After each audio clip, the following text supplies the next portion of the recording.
Les bords de la Deûle, au cœur de l'actualité. Suite au drame de Loy-d'Andrieux, la préfecture a réuni aujourd'hui autour d'une table la police lilloise, les responsables régionaux des voies navigables de France, la municipalité ainsi que le procureur de la République de Lille pour définir ensemble d'un plan de sécurité. Ce nouveau dispositif est donc le suivant. Plus de patrouilles le long des berges, des contrôles intensifiés du côté des débitants de boissons.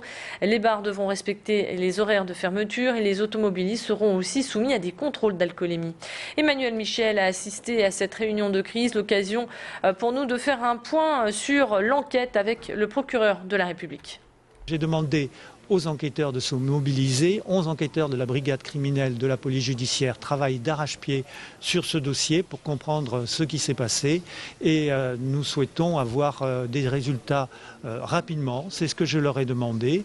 Il y a eu un appel à témoins dans la presse hier et cet appel porte ses fruits parce que déjà plusieurs personnes se sont manifestées auprès de la police judiciaire pour apporter un témoignage intéressant. Ce sont des actes civiques qu'il faut souligner.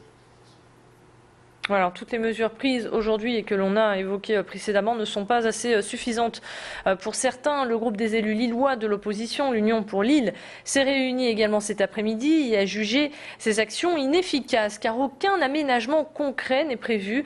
À côté des lignes de vie, ils auraient souhaité la mise en place de barrières ou encore de caméras de vidéosurveillance. Thierry Pochet nous l'explique au micro de Macha Grunessen.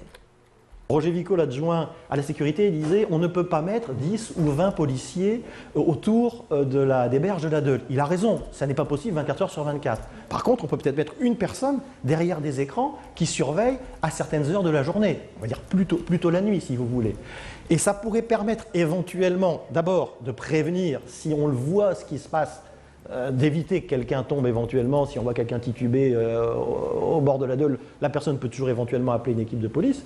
Et si la personne n'est pas devant les écrans à ce moment-là, ça peut permettre de comprendre, après coup, pourquoi la personne est tombée dans la Deûle.